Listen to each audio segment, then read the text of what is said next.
Thank you for choosing the 12 by 14 Meridian Gazebo from Yardistry. We're confident you'll find the assembly process straightforward as you work through each step in the assembly manual. To help you even more, we created these helpful hint videos offering tips and tricks we've learned along the way for handling some of the more challenging and critical steps.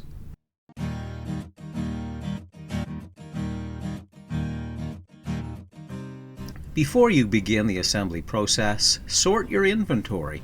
Lay each of the wood parts and hardware components on the ground, then take a few minutes to cross-reference each one with the list in the assembly manual. Remember, we're always here to help.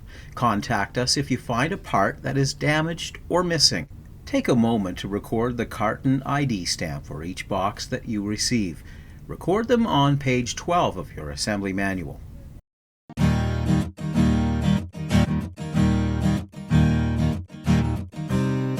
Insert T-nuts into the two holes at the bottom of a post. Now place a post mount on one side so that it's tight to the bottom and inside faces of the post. Attach loosely with a hex bolt. Then repeat to install a second post mount at the bottom of the post. Next, place a plinth on one side of the post so that it's flush to the bottom. Attach it with 4 wood screws. Repeat to install plinths on the other 3 sides of the post. Now use 2 pan screws to secure each post mount to the inside of each post. It's okay to insert these at an angle. Secure each post mount to the bottom of each post using 2 wood screws. Then tighten the bolts.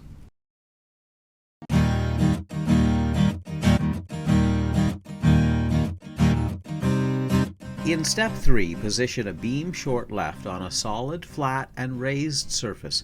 You'll know it's the beam short left because when the notched end is facing down, the angled end faces up. After inserting 2 T-nuts into the notched end, flip the beam short left over and connect the notched ends of the beam short left and beam short right. Attach them with 2 hex bolts. Get a helper to check the alignment of the boards at eye level. When the boards are straight, tighten the hex bolts. Now insert T-nuts into both ends of a beam short center. Flip it over and attach a beam short end on one end using 2 hex bolts. Get a helper to check the alignment of the boards at eye level, then tighten the bolts. Repeat to attach a second beam short end to the beam short center. Next, place a short beam end assembly onto a short beam left-right assembly. If the bolt heads are in the way, you'll want to go back to the beginning of this step to properly identify a beam short left. Make sure the bolt holes match up and the mitered ends align. Then push long bolts through these 4 holes temporarily. Secure the boards with wood screws at each end, then in the middle. Once again, a long bolt might come in handy for positioning the boards. If the second mitered end isn't flush, loosen the bolts in the beam short end, then adjust the boards using a long bolt if necessary. Get a helper to hold the boards in place and secure it with wood screws. Then retighten the bolts in the beam short end. Now repeat each of those steps to make one more short beam assembly.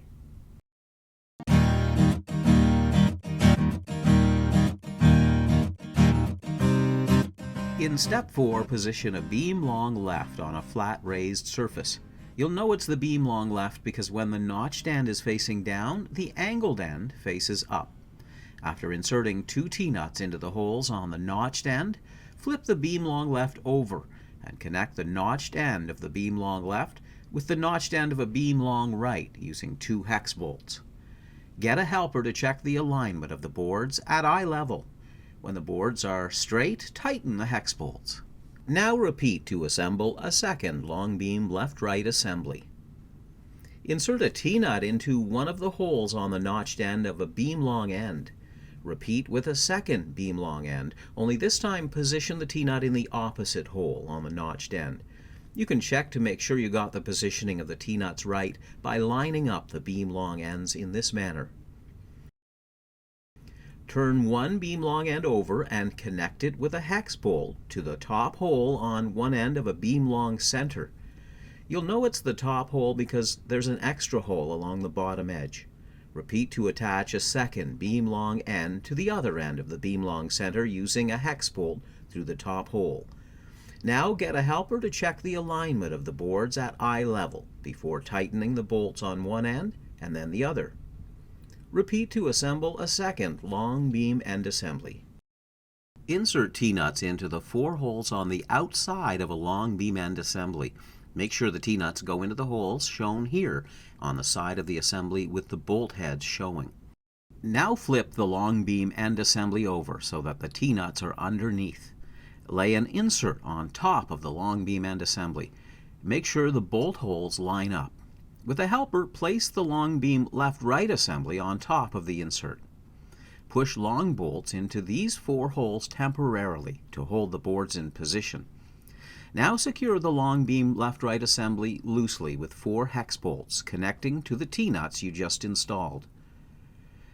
Get a helper to hold the boards in place at one end of the assembly. When the mitered edges are flush, attach the beam long end and beam long left with 4 wood screws.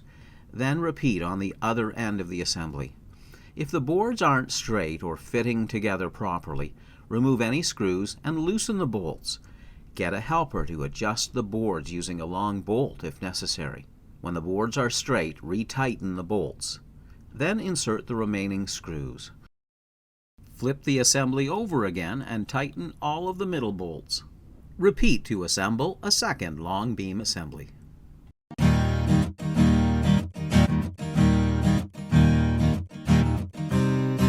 You'll need 4 people for frame assembly. Make sure you carry out this step in the final location of the structure.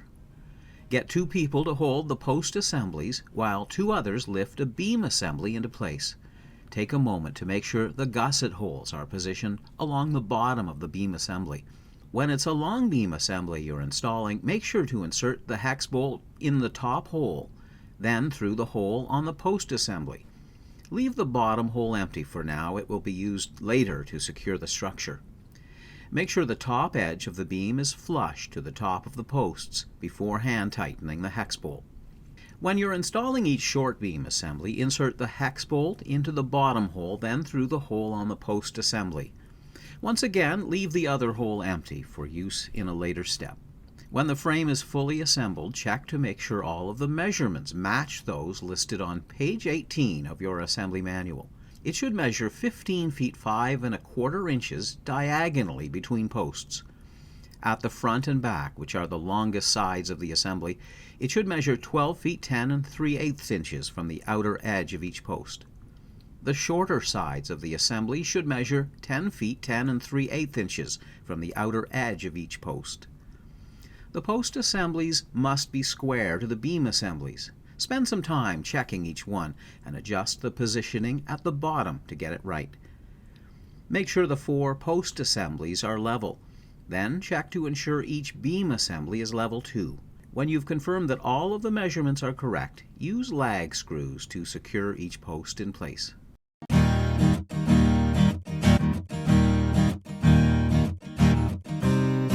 In step 6, lay a gusset down on a flat surface with a notched end facing down and insert T-nuts into the 2 holes.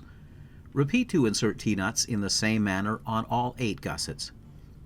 Now get a helper to hold a gusset in place against one post on the frame assembly. Make sure the end with the T-nuts is at the top and both notched ends of the gusset fit tightly against the post and beam. Attach the gusset to the beam with 2 hex bolts. Use 3 hex lags to attach the other end of the gusset to the post.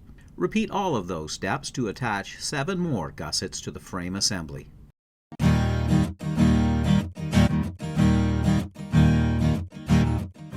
Use a solid raised surface for this step. It's important that all the corners are flush, so get some assistance holding the ends of the rafter corner left, rafter corner right, and rafter in place. When they're aligned, attach with wood screws. It's also crucial to get the positioning of the fascia beam assembly right. If the ends don't align properly, try rotating the fascia beam assembly. Once you get the ends to fit properly against the rafter corner left and rafter corner right, attach with wood screws. When you're attaching the end of the rafter to the fascia beam assembly, Make sure it's centered over the 2 pilot holes on the fascia beam assembly. If the end of the strap or strap short isn't flush with the edge of the rafter corner left or right, have someone hold the boards in position, then fasten with wood screws. When you're attaching the rafter short right or left, fasten it at the bottom first, where it connects to the fascia beam assembly. Then fasten it at the top to the rafter corner right or left. Flip one of the small roof rafter assemblies over and install roof-to-beam brackets on it. The bracket should be centered and flush to the bottom of the rafter short left, and rafter short right.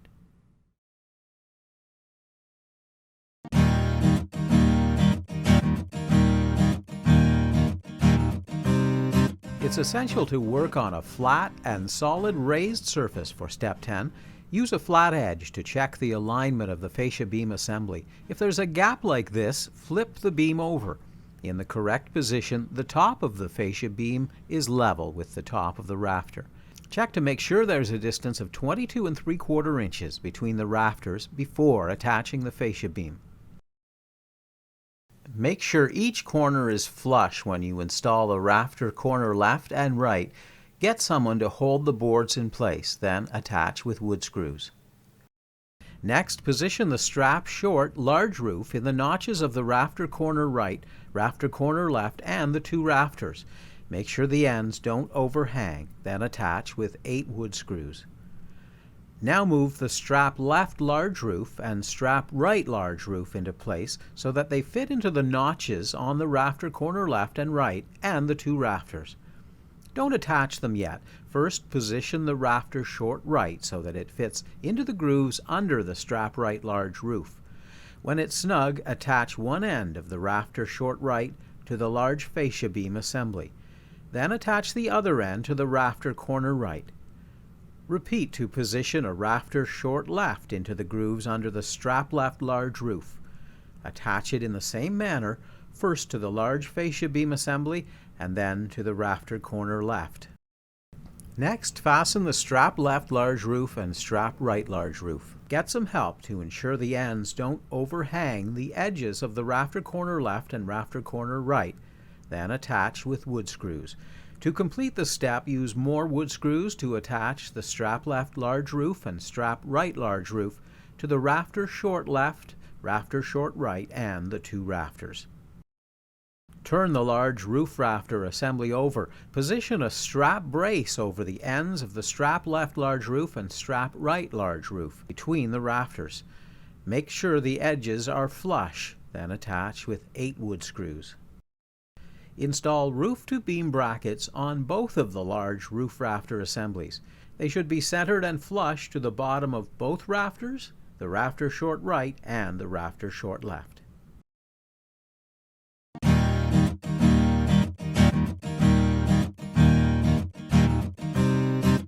Gloves are essential for this part of the assembly because roofing material can have sharp edges. To prevent scuffing, remove the clear and blue protective film from both sides of each aluminum part just before you use it. If you're using a power tool, be careful not to over-tighten the roofing screws because that can damage the roofing panels. We recommend hand tightening the screws until they're snug. Step 12 should be done on a flat, solid, raised surface. Position the long panel right onto the small roof rafter assembly so that it's flush to the side of the rafter corner right. The holes on the rib should be centered on the rafter, and the panel should overhang slightly over the bottom edge of the fascia beam assembly. Now move the long panel left into place. One rib should overlap a rib on the long panel right. Make sure the other side is flush to the rafter corner left. Once again, the bottom edge will overhang slightly. When the panels are aligned, attach them with 4 roofing screws in the locations shown here and on page 33 of your manual. Take care not to over-tighten the roofing screws. Place the right short panel onto the roof rafter assembly so that a rib overlaps the long panel right. It should be flush to the edge of the rafter corner right and overhang slightly at the bottom. Repeat to install the left short panel. It's okay if the panel edges aren't quite flush with the rafter corner left or right, but make sure they don't overhang. If they do, loosen the roofing screws at the top of the assembly, then remove the other three. Adjust the roof panel so they're aligned correctly, then replace the roofing screws and tighten. In step 13, get some assistance to position a roof edge left and roof edge right along the bottom of each small roof panel assembly. Make sure the ends meet tight in the center, and the other end sits flush with the outer edges of the fascia beam assembly, attached with roofing screws. Peel away a small portion of the backing on a strip of weather seal, then begin attaching it to the rounded bottom of a ridge clip. When you're done applying the full length of weather seal, attach the ridge clip to one side of the small roof panel assembly so that it aligns with the angle of the rafter corner right or left. As long as one end is flush to the top of the roof panel, the other should not overhang. Take care not to push down on the ridge clip. Attach it with 5 wood screws, then repeat to install a second ridge clip.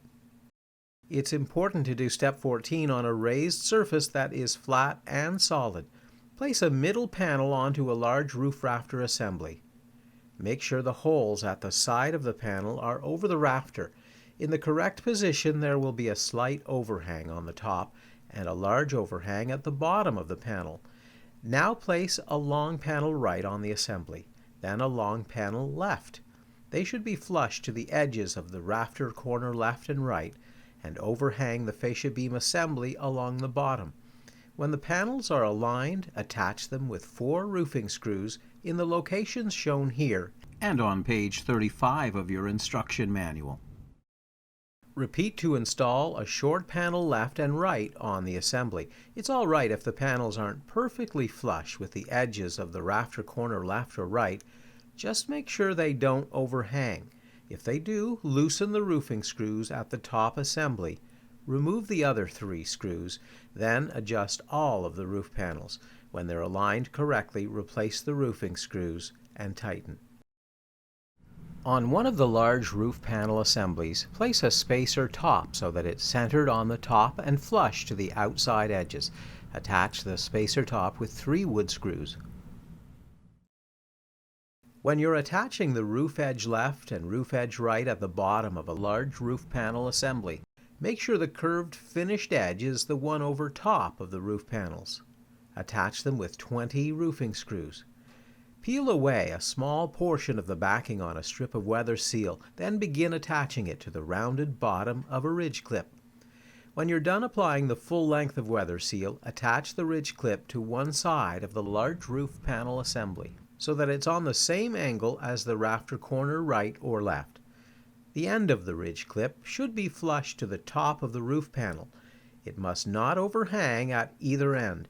Attach with 5 wood screws, then repeat to install a second ridge clip.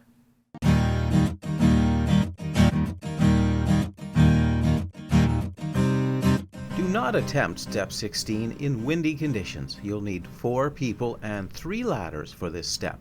Position 2 of the ladders near the posts supporting one long beam assembly and the other in the middle. Assign one person to remain in the middle throughout the step to support the roof panels. On each short beam assembly, measure 4 feet 11 inches from the inside of a post and place a mark on the beam. Now get 3 people to lift a large roof panel assembly over a long beam assembly. Be careful not to scratch the roof panels or scuff the beam with the roof-to-beam brackets. As the person in the middle holds the top of the assembly in place, make adjustments so that the corners are centered over the roof-to-post brackets. Next, lift a small roof panel assembly, the one with the roof-to-beam brackets on it, over the short beam assembly so that it fits snugly against the panel already in place. The center roof-to-beam bracket should line up with the mark you made on the short beam assembly. When the edges of the 2 roof panel assemblies align, connect them with 3 hex bolts. If you're having trouble getting the corners or bolt holes to line up, have the person in the center push up on one or more of the panels to find the right fit. Install the remaining large roof panel assembly. Adjust the 3 panels as needed. In the correct position, the top edges of the 3 panels form a square. To make it easier to install the peak loop, place a piece of tape over the nut. That way it doesn't fall out during installation. Lift the last small roof panel, the one with no roof to beam brackets, into place over the short beam assembly. Get someone to push up on the peak loop so that the top of the panel slides under the edge of the peak cap. It may take some effort to get the 4th panel in place. Have the person in the center push up on one or more of the roof panel assemblies to achieve the right alignment. If the last small roof panel still doesn't fit, try the following. Check to make sure it does not have roof-to-beam brackets installed. If they're installed, remove them. Try loosening all 6 other hex bolts installed during the roof panel assembly. That may allow for more room to adjust the panels. Refer back to steps 8, 10, 12, and 14 in your manual. You'll want to make sure all of the parts of the roof rafter assemblies are flush and that the roof panels don't overhang the roof rafter corners right and left. Once the panel assemblies are aligned and the corners are flush and sit on the roof-to-beam brackets, tighten all of the bolts. Now, with some assistance to lift the roof panel, insert 3 roof-to-beam brackets under the last small roof panel installed. The roof-to-beam brackets should be centered and flush to the bottom of each rafter. Attach them with pan screws.